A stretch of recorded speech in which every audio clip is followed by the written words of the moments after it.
তানিয়া নামক এক বোনের উপরে 4 মাসের প্রেগন্যান্সি এক বোনের উপরে হামলা করা হয়েছে।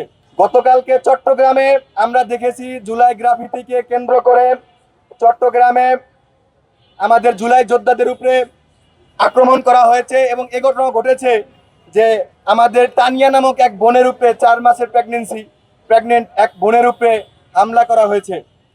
আমরা তাদেরকে হুঁশিয়ার সাবধান করে বলে দিতে চাই, আমরা সকলে জুলাই যোদ্ধা। প্রত্যেকটা জুলাই যোদ্ধারা আমাদের অন্তরস্থল থেকে দোয়া এবং তাদের জন্য আমরা ঝাঁপিয়ে পড়ো যে কোনো তাদের আক্রমণ করা হলে।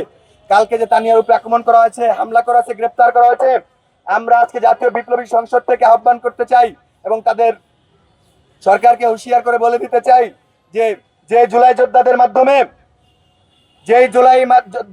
মাধ্যমে আজকে আপনারা স্বাধীন হয়েছেন, প্রশাসনকে সাদাত হোসেনকে আমরা হুঁশিয়ার দিতে বলতে চাই যে আমি আজকে যে জুলাই যোদ্ধার কারণে আপনি মেয়র হতে পেরেছেন, আজকে সেই জুলাই যোদ্ধাদের উপর আপনি আক্রমণ করছেন।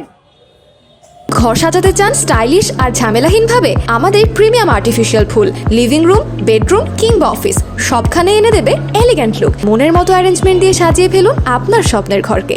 করে বলে দিতে চাই এই সমস্ত কার্যকলাপ থেকে বিরত থাকুন। আমরা এই কথাও বলতে পারি যে দধি চুন খায় মুখ করলে দধি দেখলে ভয় পায়। বিষয় কি এরকম কিনা? তারা কি দেশের মধ্যে নব্য স্বৈরাচার হয়ে উঠতে চায় কিনা, এটাও আমরা প্রশ্ন রাখতে চাই। নয়তো জুলাই গ্রাফিতি দেখলে তো জ্বলবে তাদের, যারা দেশের মধ্যে স্বৈরাচারী আচরণ করবে, যারা দেশে স্বৈরাচার হয়েছে, এই গ্রাফিতি দেখলে তাদের জ্বলবে। সরকারের উচিত ছিল প্রত্যেকটা গ্রাফিতিকে সংরক্ষণ করা, প্রয়োজনে প্রত্যেক মাসে বা প্রত্যেক 6 মাস অন্তর অন্তর এগুলাকে সংস্কার করা, প্রত্যেক জায়গায় জুলাই গ্রাফিতি আরো বাড়িয়ে দেওয়া।